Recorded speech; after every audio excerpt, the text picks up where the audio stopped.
Men do not understand themselves, yet they dare to claim they understand women.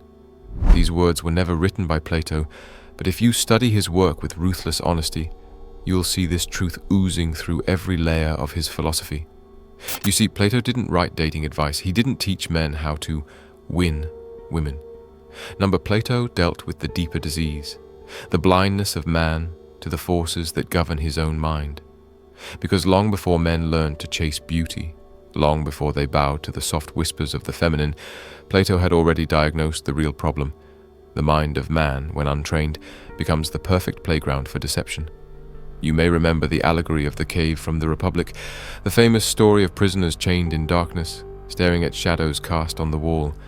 They believe the shadows are real. They worship the illusions. They build their entire existence on lies projected by others. But what Plato doesn't say directly, what most never dare to see, is that those shadows were not just political or social manipulations. No, my friend. One of the most powerful shadows cast on the mind of man is woman herself. Not woman in her purest nature, but woman as an idea, an illusion. A projection designed to keep men distracted, compliant, emotionally enslaved. Let me explain. Plato warns us that the masses will never believe the truth when it shines. They will fight to defend their illusions. And no illusion is more intoxicating than the idea that women are innocent, pure, and incapable of manipulation. This is the grand theater where men lose themselves. A woman smiles, and the untrained man calls it love. She cries, and he calls it sincerity. She touches his hand, and he calls it destiny. But Plato would laugh, because to Plato, this is the behavior of a prisoner who refuses to turn his head toward the light. He lives in shadows and calls them reality. You see, Plato argued that true knowledge begins when you recognize you know nothing. The beginning of wisdom is the definition of terms, he wrote. But how many men define woman based on what she shows rather than what she is? How many men investigate the nature of feminine influence as rigorously as they study business, politics, or warfare? None. And that is precisely why women dominate the emotional landscape of men without lifting a finger. The woman doesn't have to plot against you. She doesn't have to conspire like some evil genius. No, she simply exists as a mirror to your ignorance. She reflects the weakness you refuse to confront in yourself. Plato said it best. The worst of all deceptions is self-deception. Men deceive themselves into believing they are rational in love, but they are not. They are prisoners. And the chains are not on their wrists, they are wrapped around their minds. And here lies Plato's brutal truth. Woman does not manipulate you, your illusions about her do. It is the idea of woman, the false goddess you have built in your mind, that keeps you enslaved. She smiles, and you collapse. She withdraws, and you chase. You give her power, and call it devotion. But Plato warned you, those who live by the shadows will never understand reality when it finally burns their eyes. And so, here you sit, believing that your heart is pure, your intentions are noble, and your love is righteous. But if you could stand outside yourself, if you could become the philosopher, as Plato commands, you would see a man who has mistaken chains for wings, illusion for truth, and manipulation for love. Plato never romanticized the human condition. In fact, in Phaedrus, he writes that the soul is like a chariot pulled by two horses, one noble, one wild. The noble horse seeks reason, truth, discipline. But the wild horse, it craves pleasure, beauty, and temptation, and the man, the driver, is constantly at war, trying to control these beasts. Here is where most men fail. You see, every time a woman enters the scene, the wild horse in your soul snaps its reins. It pulls you toward her laughter, her scent, her curves, her attention. And you, the driver, weak and untrained, let it drag you like a fool to your own ruin. You don't question the horse. You don't resist its pull. You call this madness falling in love, when in truth, Plato saw it as spiritual slavery. In the Symposium, Plato describes love not as mutual happiness, but as a madness sent by the gods, a madness that blinds men, consumes them, and makes them worship the image of beauty while forgetting the essence of what is real. He calls it a divine madness, yes, but it is still madness. And unless you master it, you are nothing but a pawn, a slave to fleeting pleasures, a worshipper of shadows. And here's the brutal twist. Women know this. Whether consciously or instinctively, they understand that men are ruled by this madness. They understand the power they hold over a man who has not disciplined his soul. She doesn't need to be malicious to destroy you. She only needs to exist in your mind as the prize. You turn her into your purpose, your meaning, your reward. And once you do that, you no longer see her as she is. You see her as you wish her to be. And this, my friend, is the perfect recipe for manipulation. Do you know what Plato feared more than war? The corruption of the soul. He warned that men who cannot govern themselves will be governed by others, by tyrants, by sophists, by flatterers. And who is a greater flatterer than a woman who knows you crave her validation? She becomes the puppeteer, and you, the eager puppet, dancing for her attention, sacrificing your dignity, your purpose, your mission. You think she is the one playing the game, but the game began long before she entered your life.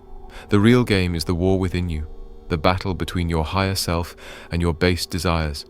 And every time you choose pleasure over principle, fantasy over reality, she doesn't need to defeat you. You defeat yourself. Plato wrote that the just man does not permit the lustful part of his soul to dominate him. Yet here you are, negotiating with your emotions like a coward, hoping she will choose you, validate you, complete you. This is the mark of a man who has left the cave only to build another one, this time with golden bars and velvet chains. Let me ask you this. When was the last time you truly questioned why you chase women? When was the last time you asked yourself if she is leading you closer to truth or dragging you deeper into illusion? Most men never ask. Because asking demands courage. It demands you admit that you've been wrong, that you've been fooled, that the stories you tell yourself about love, devotion, and destiny are nothing but smoke and mirrors. And until you face that reality, until you stand, like the philosopher, and look directly into the light of truth, you will remain a slave not to women, but to the idea of women that you refuse to question. Plato understood that society is built on narratives, on myths designed to keep people obedient to the system.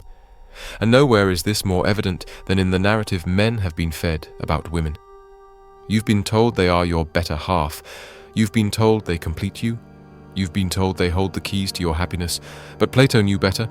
In the Republic he makes it clear, the masses must be ruled by those who have seen the truth. Yet the tragedy is, most men never become rulers of their own minds. Let me reveal to you the real structure of the game. Plato saw the human soul as divided into three parts: reason, spirit, and appetite. Reason seeks wisdom and truth. Spirit seeks honor and recognition. Appetite seeks pleasure and comfort. Most men, when it comes to women, live entirely in the appetite. She smiles. You feel pleasure. She gives you attention. You feel validated. She touches your body.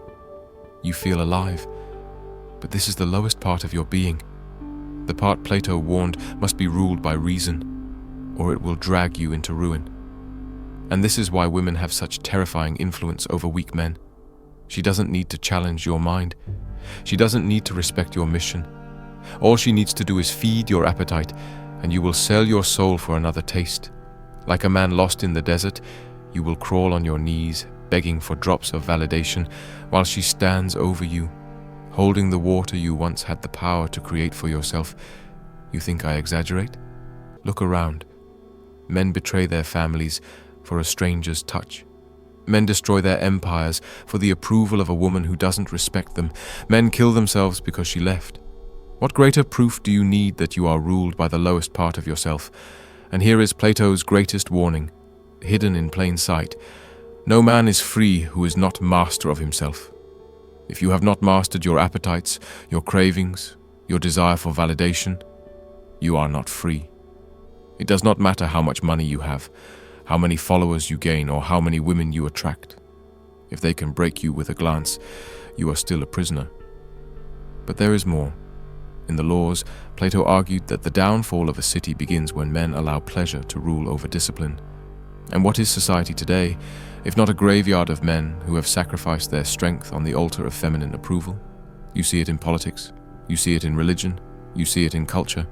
Men bowing, apologizing, submitting, not to truth, not to principle, but to the fear of losing her. Plato never taught men to hate women. He taught men to see clearly. The woman is not your enemy. She is a reflection of your ungoverned soul. She plays the game because you invited her to the table, blind, desperate, unprepared. But you can flip the board. You can rise from the cave. You can reclaim the throne of your mind, but only if you dare to face what most men fear the most, the truth about themselves. Let me tell you something Plato hinted at, but the modern world refuses to accept. Women test men for one reason only, to reveal weakness that already lives in him. She is not the cause of your collapse. She is the mirror showing you who you truly are when your ego is stripped bare. Plato, in Gorgias, makes it devastatingly clear when he says, "It is better to suffer injustice than to commit it." Why?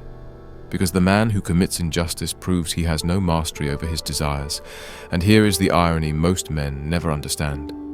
When you chase a woman, compromise your values, betray your mission, and beg for her validation, you are committing injustice against your own soul. You think you're serving love. You think you're fighting for her. But in reality, you are violating yourself. Plato taught that the greatest harmony a man can achieve is to rule himself with reason, to align his actions with truth, not temptation. And yet, look at how society programs you to betray this law. You're told to fight for her, to never give up on love, to prove you're a real man by sacrificing everything for her approval. But Plato warned about this exact manipulation. In the Republic, he calls it the rule of the many by the persuasive flatterers. And who flatters your delusions better than a woman who feeds your ego while you surrender your mind? You see, women have learned, consciously or not, that a man addicted to validation will always be easy to control. She doesn't need to use logic. She doesn't need to defeat you in argument. She only needs to look you in the eye and make you feel like a king, and you'll do the rest. You'll destroy yourself for her attention, thinking you're chasing love when you're actually chasing your own emotional slavery. Plato didn't just talk about the individual man. He warned about civilizations collapsing when men surrender discipline for pleasure.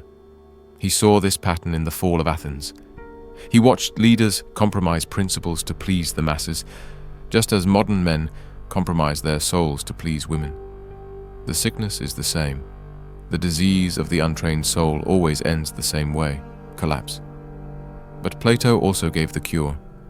He taught that the highest purpose of a man is to pursue the good, to climb out of the cave, to face the light even if it blinds you, even if it burns away everything you thought was real.